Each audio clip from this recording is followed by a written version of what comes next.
can tell, I didn't enjoy myself reading this book. An 1846 novel set in Paris at the middle of the 19th century, tells the story of Cousin Bette, a kind of a provincial, kind of lower class woman who is very resentful of her extended family, her cousin Adelaine and her husband Baron Hulot. Basically a parasite. She has to kind of depend on their generosity to get anywhere, and she's developed basically a real hatred for them. She ends up teaming up with Valerie Marneffe. They basically team up to destroy this family.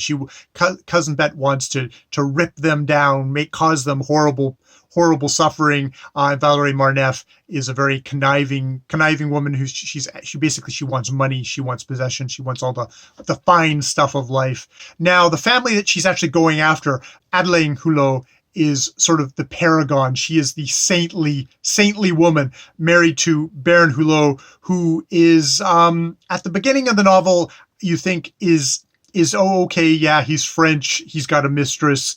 Yeah, that seems to be what the French do.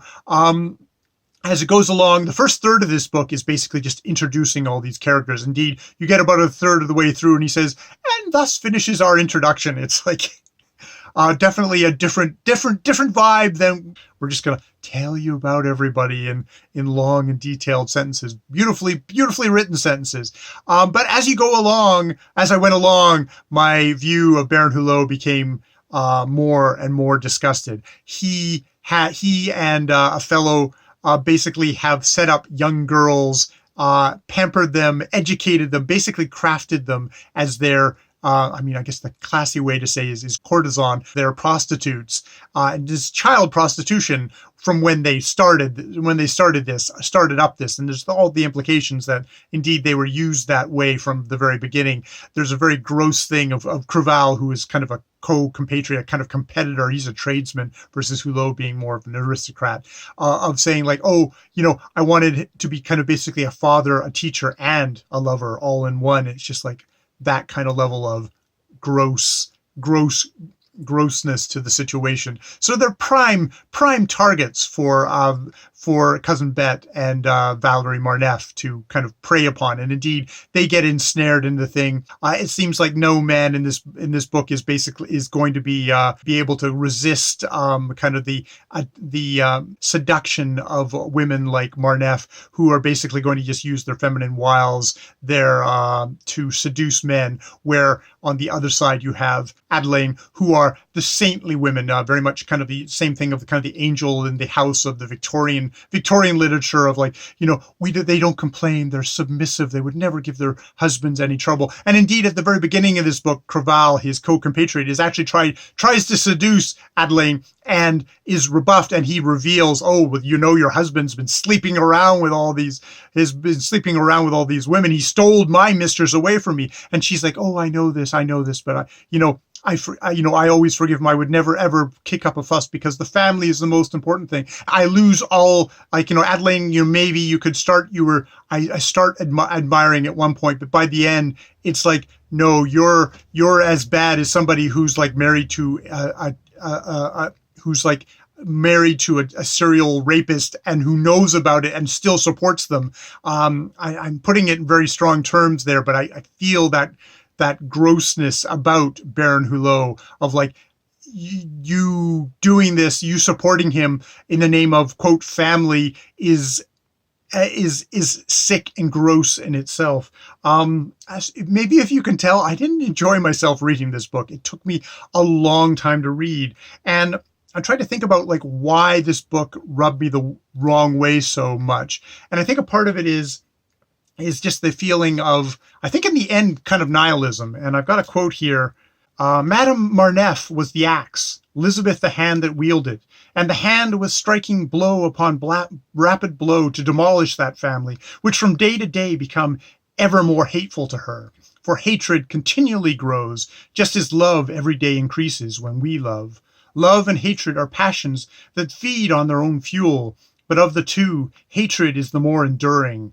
Love is limited by our human limits. Its strength derives from life and giving. Hate is like death and avarice, a denial, a negation, although active, above human beings and human concerns. And that is the worldview that is going here, that hate is stronger, that it is, that it is basically above humans, it is outside of humans, and that in the end, it is a book like Balzac gets kind of put forward as kind of one of the naturalists, but this is a book that very much is trading in kind of the tropes of melodrama. We have the evil characters. In the book itself, Bette is likened to Iago or Richard III, of just the creatures of hate. She's not rewarded at the end, but on the other side, the kind of the paragons of good are also not rewarded at the end of this novel. At the end of this novel, there is the cruelest of jokes that it has to be played upon Adelaine at the end of this book, which I have to say, if anyone holds out that, there's a redemption at the end of this book, that there's kind of there's a grace, there's a dignity at the end of this book, I would say that no, at the end of this book, that she is given as hard a kick as possible, and sends her from this novel and from our consciousness. So yeah, it's that nihilism that took me so long to read this book. It is a book beautifully written. One of the problems I have with the book is that a lot of that beautiful writing is in the service of perving on the young women of that, Baron Hulot loves and lusts after these women, and this novelist, the narrator wants you to share that lust. He's like, come on, let's enjoy it all together now, which is just like, is also gross in its own way. And I'm not holding myself out as a paragon of any kind of virtue. I react well to the female form and some male forms. And so it's a book that, but it's a book that sort of, if Balzac wants to indict us all in that, indict that male passion and say that male passion in there, that is so great that you will throw your children, your wife, you will throw your career, you will throw your self-respect, you will throw everything in the dumpster just to feed that lust, that desire.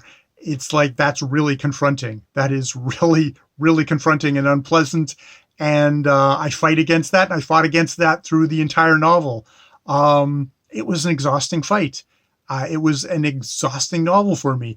I've spent a good hunk of today just sort of going through my notes, going through my thoughts about this book, because it really bothered me. And, that a 1846 book will do that for me, I guess, is a good thing. I want to go back to Trollope. Who I don't think is a sunny romantic. But are you familiar with the works of Lars von Trier? I'm happy spending time with Lars von Trier for 2 hours at a time, or maybe a little bit longer. I don't think I'd want to spend 2.5 or more months with him. And that's what I did with Balzac. And I really enjoyed The Wild Ass's Skin. But wow, this book really just pushed all my buttons. So good for you, Balzac. More videos later.